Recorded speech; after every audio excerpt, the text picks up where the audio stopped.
जिस समय दुख की घड़ी चल रही हो, तकलीफ की घड़ी चल रही हो, कष्ट की घड़ी चल रही हो, बहुत तकलीफ हो जीवन में चल रही हो, बहुत तकलीफ जब जिंदगी में चल रही हो, उस समय पर 2 बेलपत्र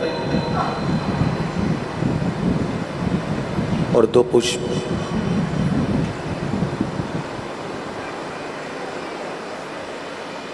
दो बेलपत्र और 2 पुष्प,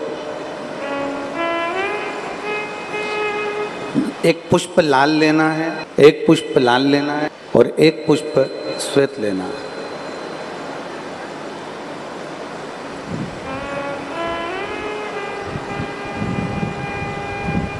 जो लाल पुष्प वाला बेलपत्र है उसको अशोक सुंदरी वाली जगह पर समर्पित करना।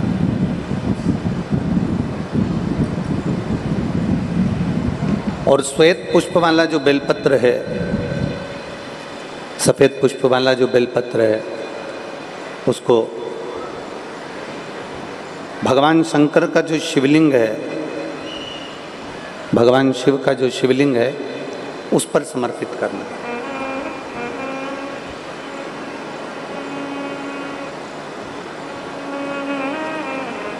एक जो लाल बेलपत्र, लाल पुष्प का जो बेलपत्र है, लाल पुष्प वाला जो बेलपत्र है,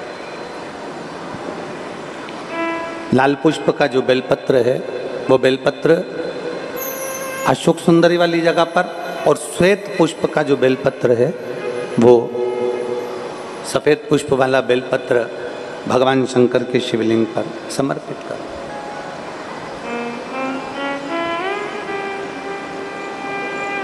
अपने दिल की कामना अपने मन से बाबा से प्रार्थना करो, अपने हृदय से भगवान शिव को कहो और दिल से देवाधिदेव महादेव को कह कर आओ, दिल से, हृदय से।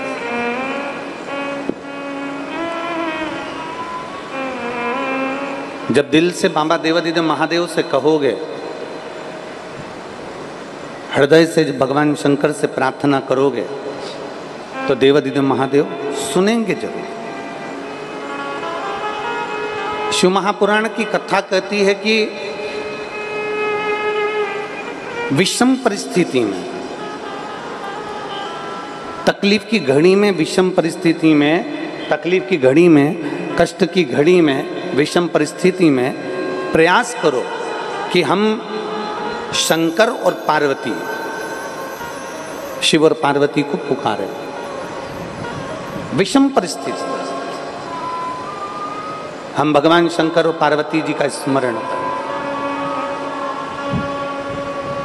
विषम परिस्थिति में हम देवाधिदेव महादेव और माता पार्वती का स्मरण करें। कई लोग कहते हैं कि गुरुजी हम शिव जी को जल चढ़ाते हैं और देवाधिदेव महादेव को जल चढ़ाते हैं, तो क्या पार्वती जी को भी जल चढ़ाने जाना पड़ेगा?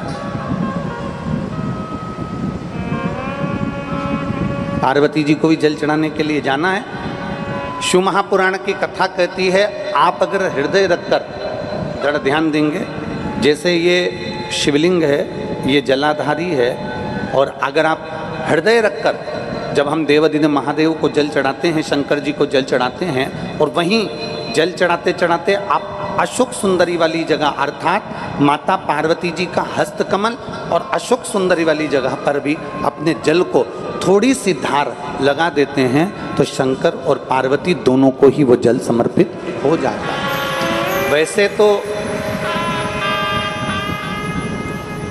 शिव महापुराण की कथा ये कहती है कि केवल एक देवाधिदेव महादेव को जल चढ़ा देने से, शिव महापुराण की कथा कहती है केवल एक देवाधिदेव महादेव को जल समर्पित कर देने से 33 कोटि देवता, चाहे फिर उसमें गणेश जी हों, कार्तिकेय जी हों, जगदम्बा अम्बा हो, चाहे नवग्रह देवता हों, चाहे पंचलोकपाल हों, षोडश मातृका हों, 64 योगनियाँ हों, सारे देवी देवता उस शंकर भगवान के शिवलिंग में विराजमान हैं। तो शिव महापुराण की कथा कहती है, जब हम एक लोटा जल, जैसे हमने दूसरे दिन की कथा में एक बात कही थी कि अपने पितृदेव, अपने कुल देव, अपने ग्राम देव, अपने स्थान देव, अपने नगर देव, किसी भी देवता का अगर हम स्मरण कर रहे हैं और हमको नहीं मालूम कि हमारा कुल देवता कौन है, हमें नहीं मालूम हमारी कुल देवी कौन है, हमें नहीं मालूम हमारे पितृ कौन है, हमें नहीं मालूम कि हमारे स्थान देवता कौन से हैं, हमें नहीं मालूम कि हमारे खेड़े के देवता कौन से हैं, तो शिव महापुराण की कथा कहती है एक लोटा जल जब हम देवादिदेव महादेव को समर्पित करते हैं तो सारे देवताओं को वो जल प्राप्त हो जाता है और सारे देवता मिलकर हमारा कल्याण कर देते हैं। हमारे भीतर के जो खोट होते हैं, हमारे भीतर के जो अवगुण होते हैं, हमारे भीतर के जो दोष होते हैं, शिव महापुराण की कथा कहती है प्रयास करा करो कि जब कथा सुनने जाओ तो एक मन में संकल्प लेकर जाओ कि मैं जो गलत काम करता हूँ उसमें से आज एक गलत काम शिव महापुराण की कथा में छोड़ दे रहा हूँ, उसके बाद में कभी नहीं करूँगा। होता है गुरु गुरु होता है, साधु साधु होता है, तपस्वी तपस्वी होता है, साधक साधक होता है, उपासक उपासक होता है। दुनिया में सबसे कोमल दिल, दुनिया में सबसे नम्र दिल, दुनिया में सबसे स्नेहिल दिल अगर माना गया है तो किसी संत साधु गुरुजन ब्राह्मण जन तपस्वी जन साधक और उपासक का माना गया। गुरु एक ऐसा होता है गुस्सा कर भी देता है, क्रोध कर भी देता है। संत साधु सन्यासी तपस्वी साधक उपासक अगर क्रोध कर भी देते हैं तो संत साधु सन्यासी तपस्वी साधक उपासक का जो हृदय होता है इतना भगवान की भक्ति में डूबा डूबा इतना नर्म हो जाता है कि अगर गुस्सा कर भी देता है तो दूसरे क्षण में माफ कर भी देता है। वो संत, वो साधु, वो गुरुजन, वो तपस्वी, वो साधक, वो उपासक। जो पार्वती जी पूछती हैं बात क्या है, क्या हुआ माँ, मधु और केटप चित्तो असुर परेशान करके रख दिए हैं, आप कुछ कृपा करिए माँ जगतजननी, कुछ करुणा करिए, कुछ करुणा करिए।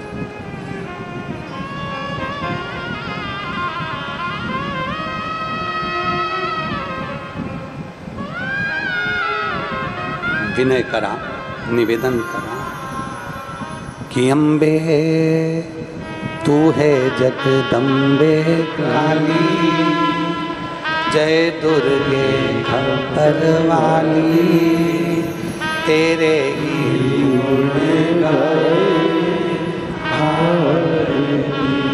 ओ मैया हम सब तारे तेरी तेरे। सिस्टर थप मार कर चिमटी खोड़कर रुलाते हैं क्योंकि डॉक्टर भी कहते हैं आज रोएगा तो मरेगा तब तक रोएगा, क्योंकि दुनिया के लोग केवल रुलाना जानते हैं, शिव महापुराण हंसाना जानती है, मुस्कुराना जानती है। दुनिया के लोग रुलाएंगे, कभी बच्चों के लिए, कभी परिवार के लिए, कभी पत्नी के लिए, कभी कुटुंब के लिए, कभी जमीन के लिए, कभी जायदाद के लिए, कभी संपदा के लिए, कभी शरीर के लिए। पूरी उम्र बचपन से लेकर मरोगे तब तक केवल रोने में निकलना है। मुस्कुराने के लिए तो शिव महापुराण के ये 7 दिन मिलते हैं, खूब सेवा करो और खूब मुस्कुरा लो, ये जिंदगी के 7 दिन। और केवल शिव महापुराण के 7 दिन से मतलब ये नहीं है कि शिव पुराण के 7 दिन है, हमारी जिंदगी के 7 दिन है। रविवार, सोमवार, मंगल, बुध, गुरु, शुक्र, शनि, ये हमारी जिंदगी के 7 दिन हैं। इन 7 दिनों में खूब मुस्कुरा लो, क्योंकि ये 7 दिन अंतिम। श्रीमद् भागवत की कथा कितने दिन की होती है? बोलो बोलो जम के, 7 दिन की। गिरि गोवर्धन पर्वत को भगवान कृष्ण ने अपनी उंगली पर उठाया, कितने कोस का? 7 कोस। कितने दिन तक उठाकर रखा? 7 दिन तक। अपना जन्म कितने दिन में हुआ? आप और हम कब पैदा हुए? कोई रविवार को, कोई सोमवार को, कोई मंगलवार को, कोई बुधवार को, कोई गुरुवार को, कोई शुक्रवार को, कोई शनिवार को। 7 दिन में पैदा हुए। मरोगे कितने दिन में? अरे बोलो तो जम के, 7 दिन में। अलग से तुम्हारे लिए कोई दिन लिख कर नहीं आएगा, इन्हीं 7 दिन में रविवार, सोमवार, मंगल, बुध, गुरु, शुक्र और शनि, इन्हीं 7 दिन में जन्म हुआ, इन्हीं 7 दिन में जाना है। और यही 7 दिन की शिव पुराण कहती है। रविवार को जन्म हुआ, सोमवार को बड़े हुए, मंगलवार को ब्याह हुआ, बुधवार को बच्चे हुए, गुरुवार को बीमार पड़े, शुक्रवार को हॉस्पिटल गए, शनिवार को सीताराम हो गए। 7 दिन में निकल। जीवन के 7 दिन ऐसे ही निकल जाते हैं मुस्कुराते। जिसने सेवा कर ली, जिसने चाकरी कर ली, जिसने भजन कर लिया, जिसने कीर्तन कर लिया, जिसने मंत्र जाप कर लिया, जिसने नाम जाप कर लिया, वह आनंद की सुख राशि प्राप्त कर लेता। मैं पूरे छत्तीसगढ़ वासियों को, गंडई के निवासियों को धन्यवाद देता हूं। इस गंडई को तो चिंता मत करना, मेरे भोलेनाथ तुम्हारी सारी व्यवस्था कर ही देते हैं। ये शिव तत्व है, योग घड़ी है।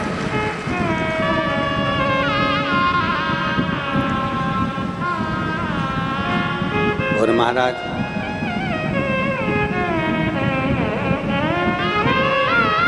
दिया, मांग लो तुम्हें क्या चाहिए। भगवान नारायण बड़े प्रसन्न हो गए, बड़े प्रसन्न। गजब, हमेशा नारायण से लोग मांगते थे, आज नारायण को मांगने का मौका मिल गया। और नारायण ने कह दिया अगर देना चाहते हो तो देव।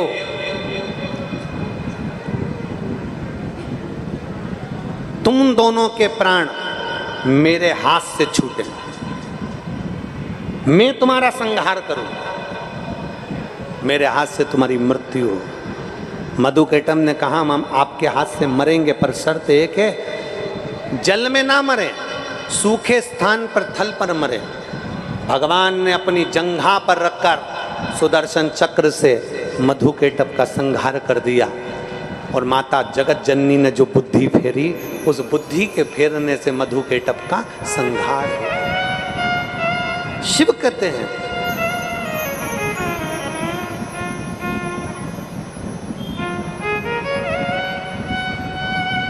भगवान शंकर काशी में माँ जगत जननी पार्वती से कहते हैं सुनो जगत जननी, हे जगदम्बा पार्वती सुनो, तुम्हारा और मेरा नाम जब संसार का कोई मनुष्य लेता है, संसार सागर से मुक्त होकर कैलाश धाम में जाकर विराजमान होता है।